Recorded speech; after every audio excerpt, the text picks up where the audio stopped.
We had heard a report on TV about a body being found that was badly burned on the railroad tracks, but never did we ever connect the two.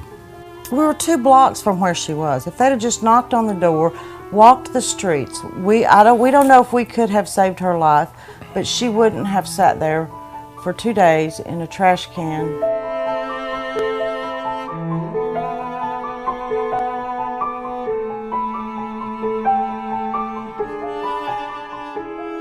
Anybody that knew Chris was his friend, and he had a smile that everybody just loved. Chris was an excellent baseball player. A good boy, good kid, worked hard, had a lot of skills. Could have went on and played further if he'd have chose to. She was a typical girl. I mean, she wasn't perfect. Nobody's perfect, but she was, never gave us any trouble, always did well in school. She was beautiful, but what made her even more beautiful was the fact that she was not stuck on herself. Shannon Christian was a 21-year-old student at the University of Tennessee. Chris Newsom was a 23-year-old trim carpenter. Both were still living at home and had just begun to date in November of 2006.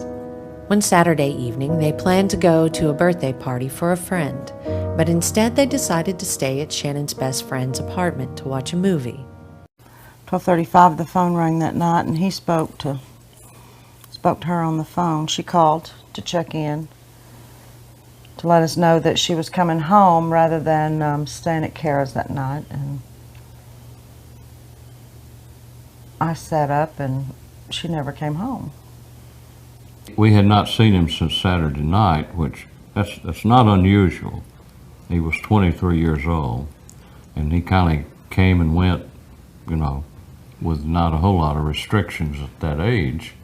And the way we discovered he was missing was Shannon's mother, Dina, called and said that Shannon didn't show up for work.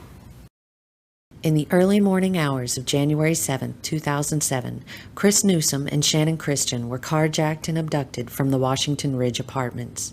They were held captive in a house on Chipman Street near the Waste Connections building.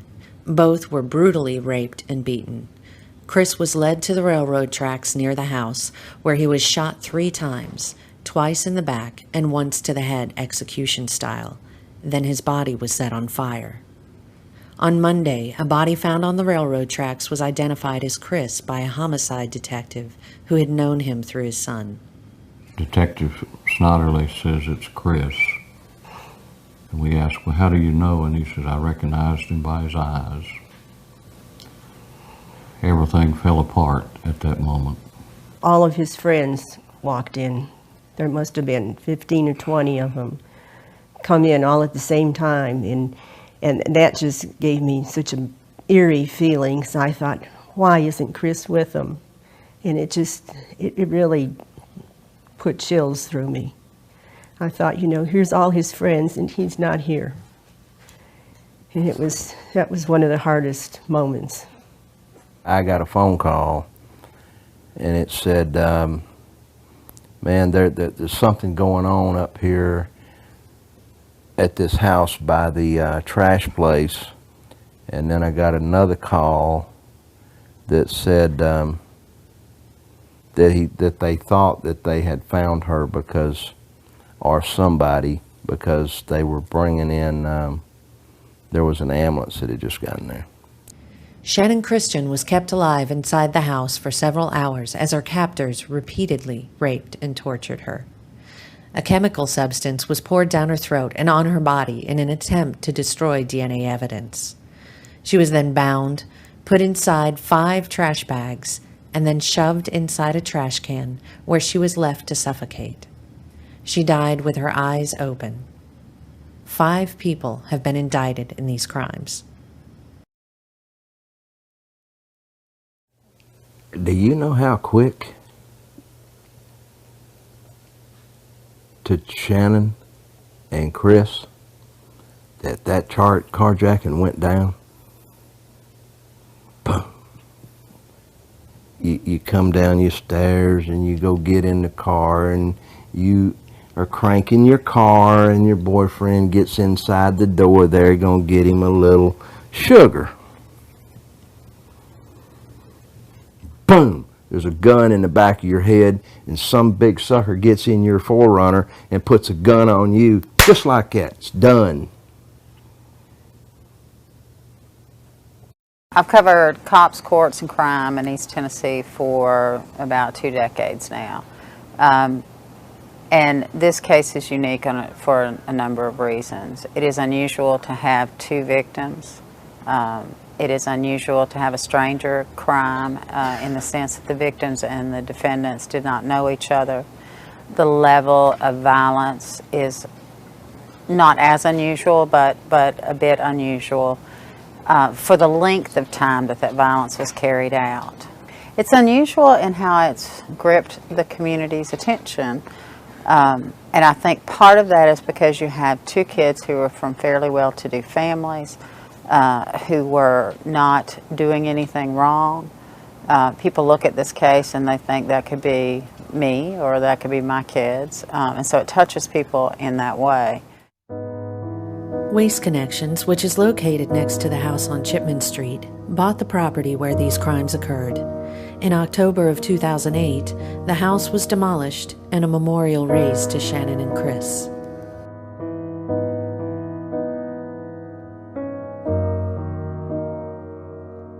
There's been an outpouring of community support surrounding this crime. In the 2.5 years since it occurred, there have been several vigils, fundraisers, and support groups formed. I have never done anything like this before. Everybody has someone in their family that dies, but they don't die like these families' children did. My heart just felt for them.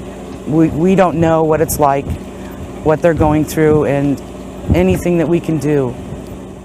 We've got a whole bunch of cards from people that don't know us, that just have to say something and want to say something, you know, that they're praying for us. And there's been an awful lot of support that we really appreciate. It really helps us get through. We took Shannon, just like Gary takes our children, as part of our family. So we have lost one of our children. The Shannon Gale Christian Foundation memorializes Shannon through a golf tournament and scholarship each year. The scholarship is awarded to a female Farragut High School student attending the University of Tennessee, as Shannon did. We've had 3 golf tournaments in her name, and we've given 2 scholarships. Every recipient so far has been so appreciative. A Little League baseball tournament in Chris's honor is held each year in the Halls community, and a memorial scholarship is given annually to a graduating Halls High School student. He was honored at the baseball park, at the Halls High School baseball park. We've put a plaque up in his honor. We give a scholarship in his name every year. And that will continue as long as we're here. The online community at knoxnews.com responds with an outpouring of comments every time the News Sentinel publishes a story about this crime. Many have voiced frustration and indignation over the perceived lack of national media coverage. That's not entirely true. There has been some coverage. CNN did a piece, Fox News did some reporting. Although this case is shocking to us and certainly unfamiliar territory for East Tennessee, it is not necessarily something that hasn't occurred similar in other parts of the country. They raped them, they tortured them, they beat them, then they killed them. It's not a normal murder. Certainly there has been discussion among members of various groups, particularly white supremacy groups, trying to use the case and the lack of coverage as indication that it's because you have black suspects and white victims. I have heard that there's been some people that have talked about how you know, it was a racially motivated crime, and I think that it's a bad thing because that just creates more racism and intolerance and I guess strife in the community. I don't think it had anything to do with race. I think it was just that's who they saw and they went after him. from what we've read and what we know about some of them, because some of the people in the community know some of the suspects, that they've always had a life of crime. They were always unstable, and they were always into something. And I do believe firmly, and some of the people that I run along with, that when you practice a lot of deceit and when you're involved in a lot of things like that, it's going to catch up with you. And I think it caught up with them. I don't believe that it had a negative effect on the African American community as a whole, because the African American community is not responsible for the acts of a few individuals who went past the bounds of human decency. Whether we want to recognize it or not, a case like this sometimes exposes veins of racism that we kept hidden.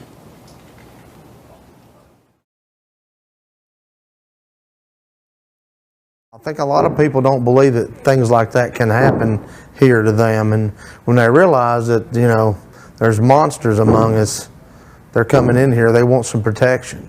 They want to know what to do to keep that from happening to them or their kids. Whenever we get a chance, we haven't had the chance yet, but we're going to go and get gun permits and carry a gun also. I just feel like, you know, you really need one now for security, and especially if there's a home invasion or something, you really need to be able to protect yourself now. We started a class just for women called Women on Target, and it's full almost every month. Most of the people that I know have a carry permit. But they didn't used to. They didn't then, but they do now. I'm not talking about 4 or 5, I'm talking about 100 or more.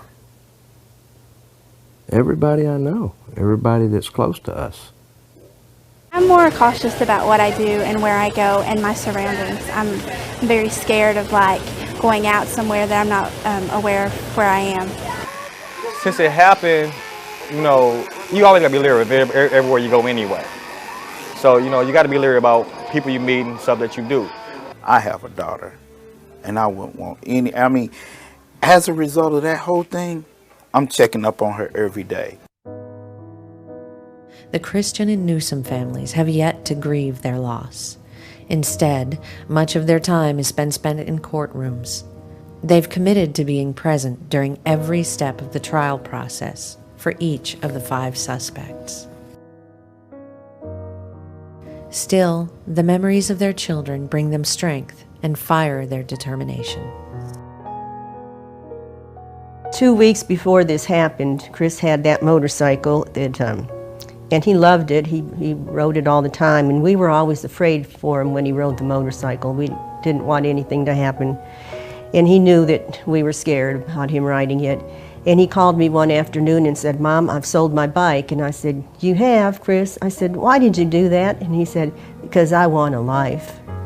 And that just haunts me now that he said that, and 2 weeks later, here he is dead. It just haunts me. I'd be sitting in that chair, and she would come, I bet 1,000 times, and slide right over the arm of that chair and sit in my lap. She was so tall, long-legged, her feet still dragging the ground. But she would sit in my lap, put her arm around me, and look at me a certain way. "Daddy." And I would get this feeling that would come over me like, this is gonna cost me. If I sit down in that chair and shut my eyes, I can feel her do it.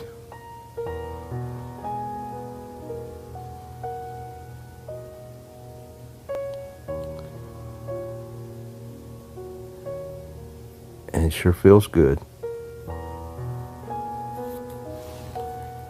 And when I open them,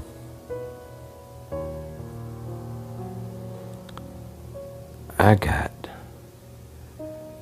a rage in me you wouldn't believe. I hate in me that ain't normal.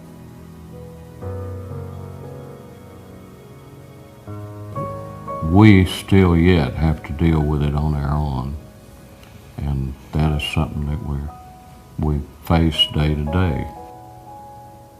We can't bring her back.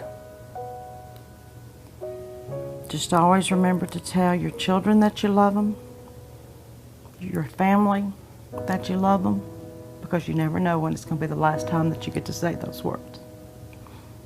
I was grateful enough to tell her that I loved her the day she walked out that door. And her daddy got to tell her he loved her that night he talked to her. Because that was one thing that we always did. We let our kids know how much we love them. And to be careful. And you just never know when it's the last time.